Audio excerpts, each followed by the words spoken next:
સ્વામિનારાયણના કહેવાતા સંતો દ્વારા અવારનવાર હિન્દુ દેવી દેવતાઓ વિશે ટિપ્પણી કરવામાં આવે છે, જેને લઈ હિન્દુ સમાજમાં ભારે રોષ ફેલાય છે। ત્યારે વધુ એક સ્વામીનો વિવાદિત વિડીયો સામે આવ્યો છે।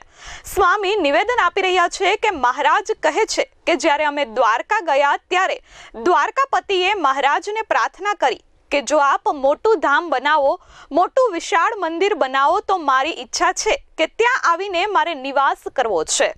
સ્વામીના આ નિવેદન બાદ લોકોમાં ભારે આક્રોશ જોવા મળ્યો છે।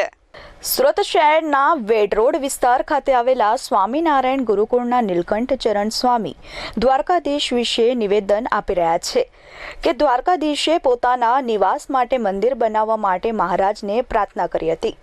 હાલ આ 59 સેકન્ડના વાયરલ વિડીયો સામે લોકોમાં રોષ જોવા મળી રહ્યો છે।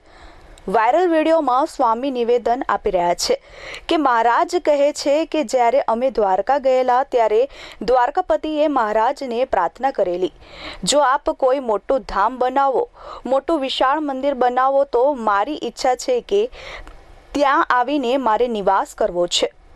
આ વાતને વર્ષો પસાર થઈ ગયા બાદ મહારાજે વિચાર્યું કે આ વાતને સત્ય કરવાનો સમય આવી ગયો છે। મસ્તક ઉપર કોઈના કોમળ હાથનો સ્પર્શ થયો। આંખ ખોલીને જોઉં તો દ્વારકાધીશ સચ્ચિદાનંદ સ્વામીના સમક્ષ પ્રગટ થઈ ગયા હતા।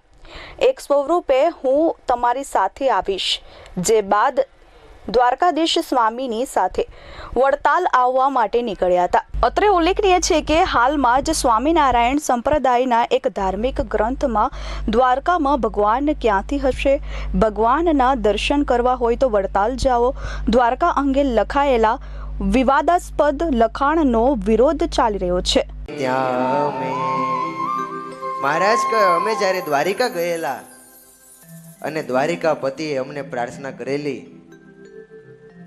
કે જો આપ કોઈ મોટું ધામ બનાવો, મોટું વિશાળ મંદિર બનાવો તો મારી ઈચ્છા છે કે ત્યાં આવીને અમારે નિવાસ કરવો છે।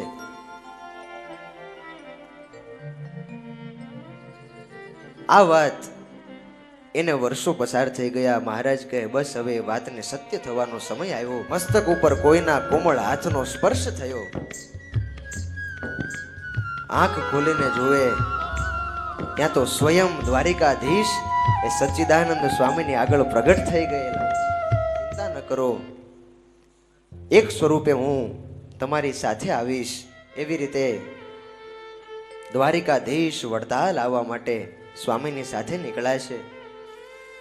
Bureau report H24 news Surat.